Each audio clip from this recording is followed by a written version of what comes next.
आज हम पढ़ेंगे इस वीडियो में गति के बारे में। गति क्या होती है और गति के कारण कौन कौन सी क्रियाएं और इससे संबंधित परिभाषाएं कौन कौन सी होती है। गति हमारे लिए सबसे महत्वपूर्ण टॉपिक है और इस पाठ में इसको समझना यह बहुत जरूरी हो जाता है। भौतिक विज्ञान में गति के बारे में समझना सभी अन्य क्रियाओं के बारे में समझने से सबसे ज़्यादा महत्वपूर्ण होता है। इसलिए हम समझेंगे गति क्या होती है और गति को किस प्रकार से मापा जाता है और गति जो है वो कितने प्रकार की होती है। इस वीडियो में हम अपन अध्याय के अनुसार में सामान्यतः कुछ चीज़ों के बारे में चर्चा करेंगे।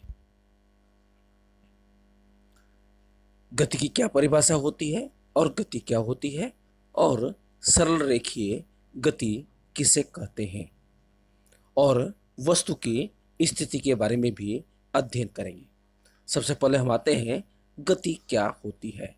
यह हमारे लिए एक प्रश्न है कि गति किसको कहेंगे या गति की क्या परिभाषा हो सकती है, गति को किस प्रकार से दर्शाया जाता है।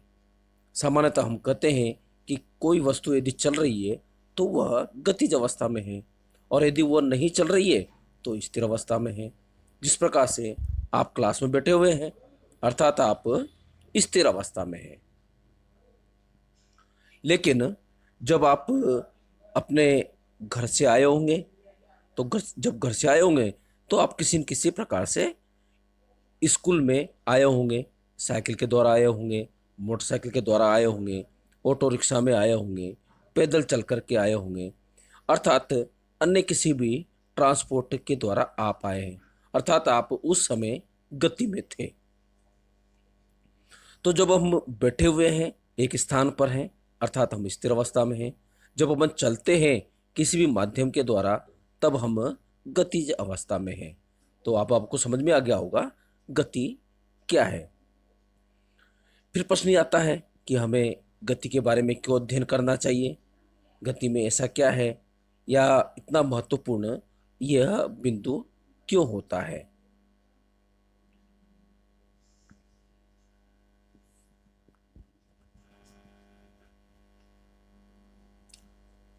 सामान्यतः कई चीज़ें हमें स्थिर दिखाई देती हैं और कई चीज़ें हमें चलती हुई दिखाई देती हैं, परंतु हम यहाँ पर अलग प्रकार से ही समझने का प्रयास करते हैं। हम कहते हैं गति हर जगह होती है, फिर आप कहेंगे कि नहीं ऐसा तो नहीं होता है, बहुत सी चीज़ें हैं जो अपन को दिखाई नहीं देती लेकिन फिर भी वह स्थिर या गतिज अवस्था में होती है।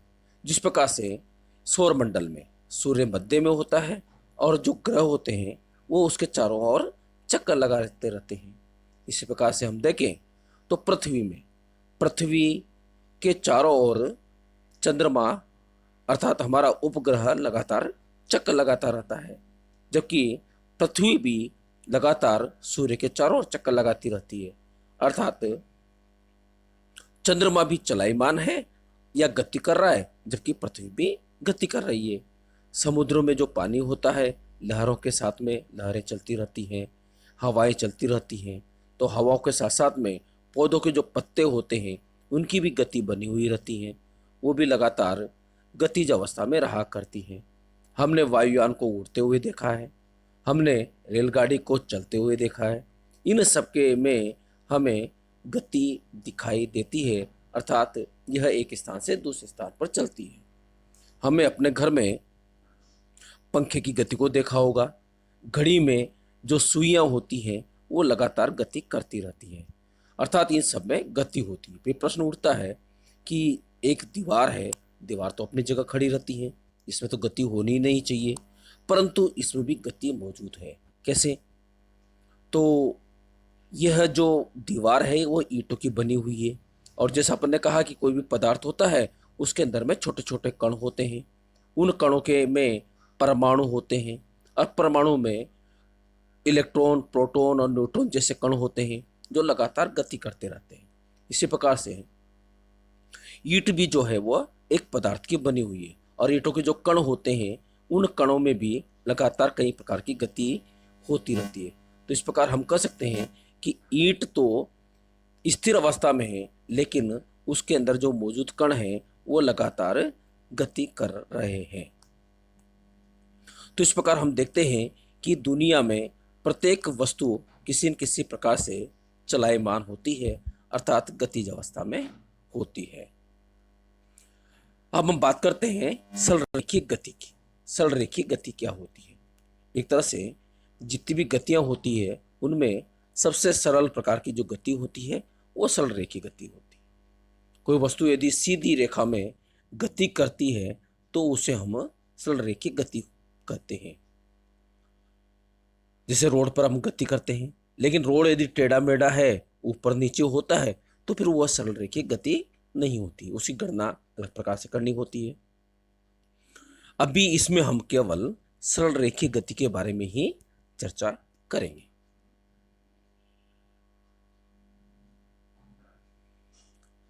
इससे पहले हम वस्तु की स्थिति के संदर्भ में बातचीत करते हैं और इसको समझने का प्रयास करते हैं।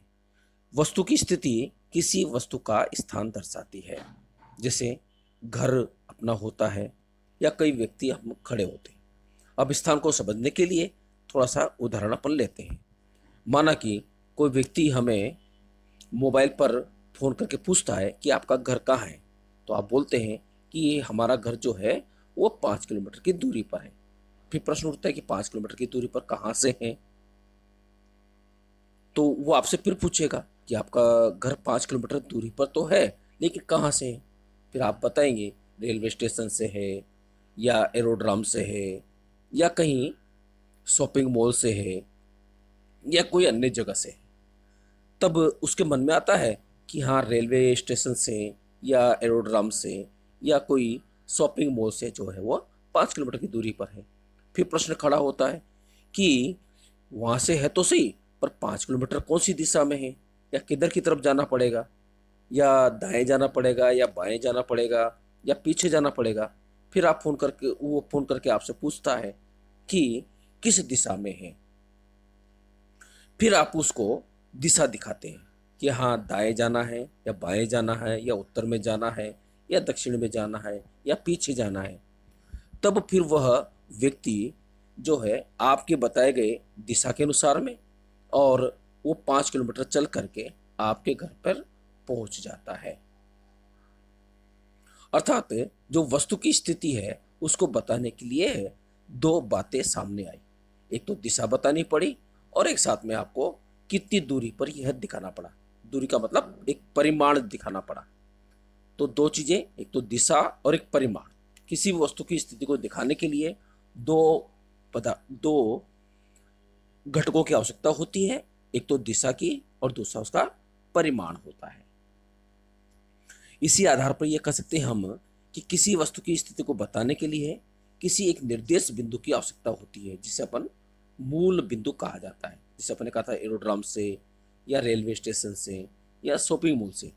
तो यह तीनों ही मूल बिंदु होते हैं। और दूसरा होता है दिशा की समझ। उत्तर में है, दक्षिण में है, दाएं है, बाएं है, ऊपर है या नीचे है, ये सब दिशा होती है। तो दो घटकों की सहायता से हम किसी वस्तु का स्थिति का पता लगा सकते हैं। एक उदाहरण वो लेते हैं। आपने देखा होगा क्रिकेट स्टेडियम में आप क्रिकेट मैच देखने गए। अब आप वहाँ पर कोई एक खिलाड़ी खड़ा है, जैसे कि माना कि विराट कोहली खड़ा है। आपने किसी दोस्त से पूछा कि विराट कोहली कहाँ पे खड़ा है, तो उसने कहा कि हाँ, 2 मीटर की दूरी पर खड़ा है। बोले कहाँ से खड़ा है?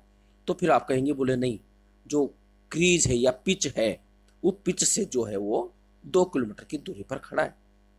फिर आप पिच देखते हैं तो पिच में ये देखेंगे आप कि 2 मीटर की दूरी अब किधर की तरफ है, ये पता नहीं पड़ेगा आपको। तो फिर यहाँ पर वो आपको दिशा बताएगा कि क्रीज जो है, बल्लेबाजी की जो क्रीज है या जो पिच है, उससे दाएं खड़ा है या बाएं खड़ा है या उत्तर दिशा में खड़ा है या दक्षिण दिशा में खड़ा है। तब आपको सही स्थिति का आंकलन होगा और आप वस्तु को या विराट कोहली जहाँ पर खड़ा है उस चीज को अच्छी तरह से देख पाएंगे। तो किसी भी वस्तु की स्थिति को जानने के लिए दो चीजें जरूरी हो गई। एक तो उसका परिमाण हो गया, जो दूरी हो गई, और दूसरा जो है उसकी दिशा हो गई। दोनों के आधार पर हम वस्तु की स्थिति को जान पाएंगे। पुनः आते हम सरल रेखीय गति पर। हमने जैसा पहले छोटे कक्षाओं में पढ़ा है संख्या रेखा के बारे में। संख्या रेखा में आपने देखा होगा एक मूल बिंदु होता है जीरो का, फिर उसमें एक तरफ यानी कि दाईं ओर 1 मीटर, 2 मीटर, 3 मीटर, 4 मीटर इस प्रकार से संख्याएं लिखी होती हैं। और उसी के ही बाईं ओर जो है वो -1 मीटर, -2 मीटर, -3 मीटर इस प्रकार से संख्याएं लिखी हुई होती हैं। तो मूल बिंदु का एक तो दायां भाग हो जाता है और एक बायां भाग हो जाता है। बाएं भाग में संख्याएं ऋणात्मक में लिखी होती है, जबकि दाएं भाग में धनात्मक में लिखी होती है। तो इस वीडियो में हमने 3 चीजें सीखी है, गति के बारे में, सरल रेखीय गति के बारे में और वस्तु की स्थिति। अब हम पढ़ते हैं सदिश व अदिश राशियां क्या होती हैं, एसआई मात्रक क्या होता है, दूरी और विस्थापन, और इसके साथ साथ में गति और वेग यह क्या होते हैं, इसके बारे में हम अब आगे चर्चा करेंगे।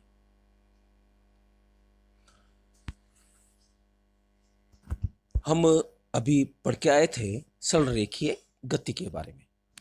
सरल रेखीय गति में हम संख्या रेखा से समझा था। संख्या रेखा में अपने एक मूल बिंदु बनाया था, 0 मीटर अपने कहा था, और एक उसके बाद में दाईं ओर और बाईं ओर अपने धनात्मक और ऋणात्मक मान रखे थे। तो यहाँ पर 0 जो मीटर जहां से अपने प्रारंभ किया वो मूल बिंदु है। अब माना कि कोई व्यक्ति 0 से यहाँ पर 3 मीटर पर या कोई वस्तु खड़ी है या है, तो हम कहेंगे कि वस्तु की स्थिति +3 मीटर है। या यहाँ से कोई वस्तु आगे बढ़ गई, माना कि वो 5 मीटर पे चली गई, तो हम कहेंगे कि वो 5 मीटर पर है। तो यहाँ पर दो चीजें, एक तो दिशा और एक निर्देश बिंदु। जो धनात्मक है ये हमें दिशा का ज्ञान करा रहा है, और जो 0 है वह निर्देश बिंदु है।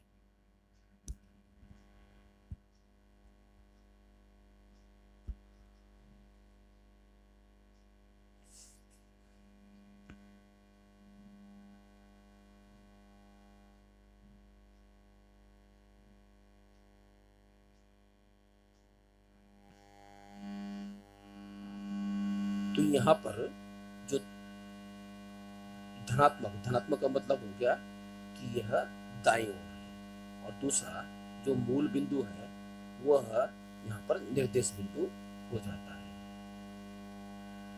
इससे हम यह समझ सकते हैं कि वस्तु कितनी दूरी पर है और किस दिशा पर है।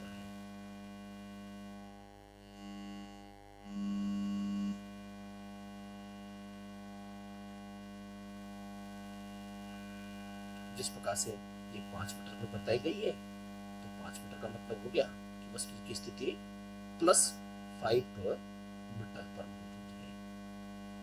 तो 5 मीटर जो है वो उसका परिमाण हो गया, और प्लस जो यहाँ पर दिखाया जा रहा है वो उसकी दिशा को इंगित कर रहा है, अर्थात तो वह जहां से चलना प्रारंभ किया था उसके बाईं दाईं ओर है। अब बात करते हैं सदिश व अदिश राशियों की। यहाँ पर कुछ राशियों के नाम लिखे हुए हैं। वस्तु की स्थिति के बारे में, बल और तापमान और द्रव्यमान। वस्तु स्थिति के बारे में अभी हम पढ़ चुके हैं। बल क्या होता है, वैसे हम सब जानते हैं बल के बारे में कि बल क्या होता है, और तापमान और द्रव्यमान के बारे में हम पहले पढ़ चुके हैं। बल के बारे में जानेंगे तो जिस प्रकार से माना कि कोई दरवाजा है और दरवाजा को अपन खोलते हैं, खोलने के लिए आपने उस पर बल लगाया, अर्थात उसको धक्का दिया, परंतु दरवाजा नहीं खुलता है। आपने बल और बढ़ा दिया, बल और बढ़ाने के बाद में आपने देखते हैं कि वह दरवाज़ा नहीं खुलता है। माना कि फिर आपने किसी कोई मिलने वाले को बुलाया और उसने दरवाज़ा को धक्का न दे करके दरवाजे को खींचा। खींचने पर जो है वो दरवाज़ा आसानी से खुल गया। अब यहाँ पर क्या हुआ कि बल दोनों तो पहले भी लगाया था और अभी भी लगाया, परंतु पहले जो बल की जो दिशा थी वो अलग प्रकार की थी। अब बल की दिशा क्या है, अलग प्रकार की है। यानी यहाँ पर दिशा परिवर्तन से ही जो है वो आसानी से खुल जाता है। अर्थात बल को जो है वो दिशा की सहायता से समझाना पड़ता है। एक उदाहरण और लिया यहाँ पर। माना कि कोई व्यक्ति किसी छत के से यहाँ पर लटका हुआ है। अब क्यों लटका हुआ है ये बात अलग हो जाती है, परंतु आप जैसा चित्र में देख रहे हैं कि हाँ वो लटका हुआ है। अब इसको निकालने के लिए आपको दो कार्य करने पड़ेंगे। या तो आपको इसको ऊपर की ओर खींचना पड़ेगा या इसको आपको नीचे की ओर धक्का देना पड़ेगा।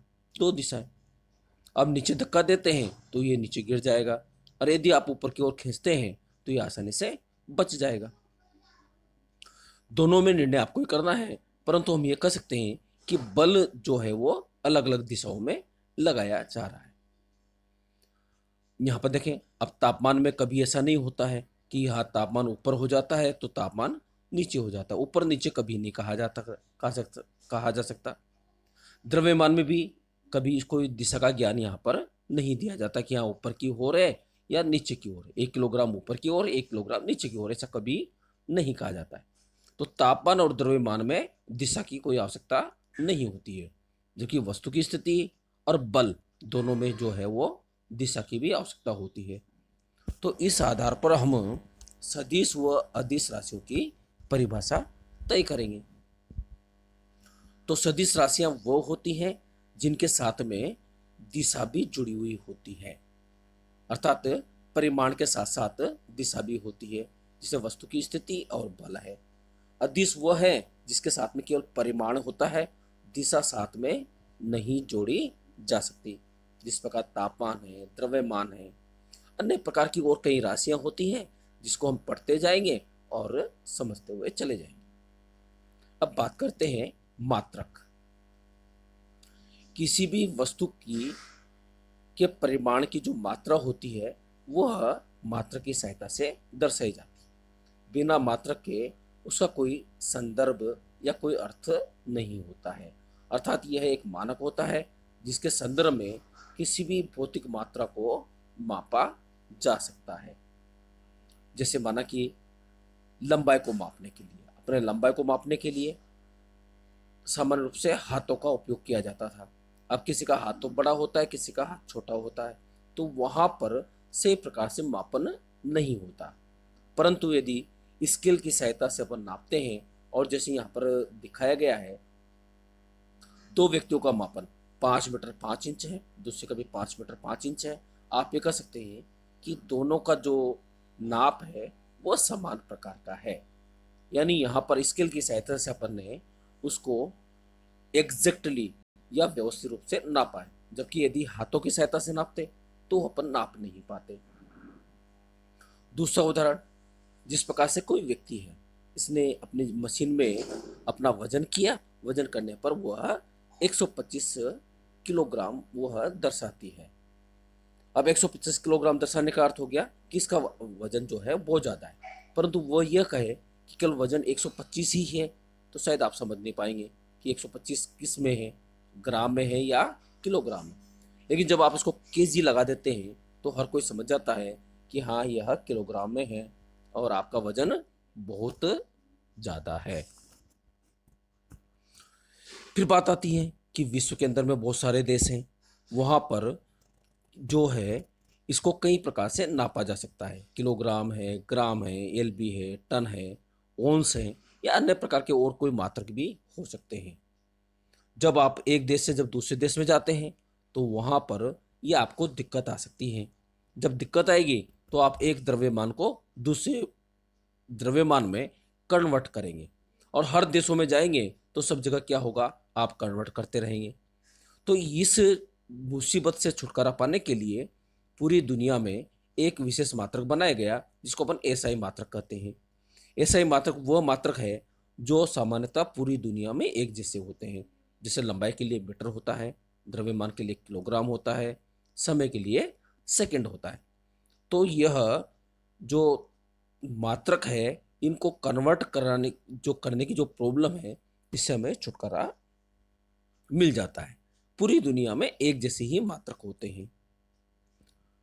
बात करते हैं दूरी व विस्थापन। दूरी क्या होती है?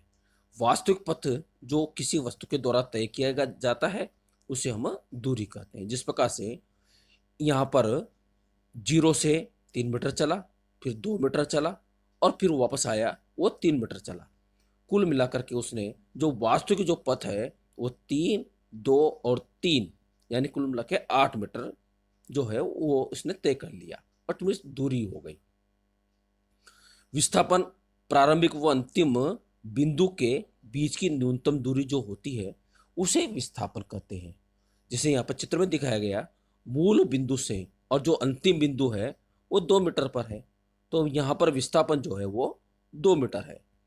तो विस्थापन के लिए दिशा की आवश्यकता होती है, तो यह सदिश राशि हो गई। अब यहाँ पर यह समझें कि यह 3 मीटर जो पीछे चला था उसके बजाय ये आगे चला जाए, तो ये क्या हो जाएगा? अब इसका विस्थापन जो है वो 8 मीटर हो जाता है। तो यहां पर यह समझने वाली बात है कि 3 मीटर यदि वापस आता है तो उसकी 3 मीटर वापस आता है तो वह उसकी अलग प्रकार से हो जाता है, और 3 मीटर यदि वापस आता है तो उसकी गणना अलग प्रकार से हो जाती है। गति और वेग। गति वेग को समझने के लिए हमने 2 कॉलम बनाए। गति जो होती है वो एकांक समय में तय की गई दूरी यहाँ पर गति कहलाती है। इसे हम गति बराबर दूरी बटा समय। जबकि जो वेग होता है यह सदिश राशि होती है। एरो का निशान ऊपर सदिश राशि के लिए लगा हुआ है।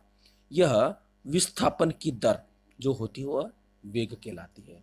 अर्थात गति में दूरी को काम में लिया जाता है, जबकि वेग में विस्थापन को काम में लिया जाता है।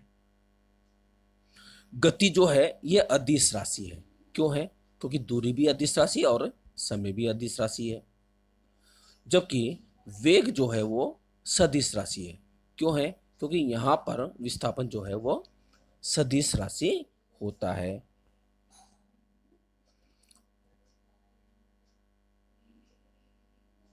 अब एक और होता है औसत गति और औसत वेग। इसको समझने के लिए नीचे एक उदाहरण दिया हुआ है। माना कि यहाँ पर जो गति है वह S1 है, S2 है, S3 है, और जो तय किया गया जो समय है वह T1 है, T2 है, 3 है। तो इस स्थिति में औसत जो गति है वह टोटल जो गतियां हुई उनका जोड़ और जो समय लगा उसका जोड़, दोनों का जोड़ का अपन करने पर या भाग देने पर जो भी आता है वह उसकी औसत गति होती है। जबकि जब अपन वेग की बात करेंगे तो औसत वेग निकालने के लिए हमें V1, V2, V3 और V4 यहाँ पर तो अलग अलग समय पर जब अलग अलग वेग होता है तो उन सबको वेग को जोड़ करके और जितने भाग अपने लिए अर्थात 4 भाग अपने लिए तो 4 का अपन उसमें भाग दे देते हैं, तो यह औसत वेग निकलता है। तो इस प्रकार से हम कह सकते हैं कि औसत गति और औसत वेग दोनों अलग अलग प्रकार से होते हैं। तो आज अपन ने सदिश व दिशा के बारे में पढ़ लिया, SI मात्रक के बारे में पढ़ लिया, दूरी व विस्थापन के बारे में पढ़ लिया और गति व वेग के बारे में पढ़ लिया। अब आपको इसके बारे में अपनी पुस्तक पढ़ करके उसमें अध्ययन करना है।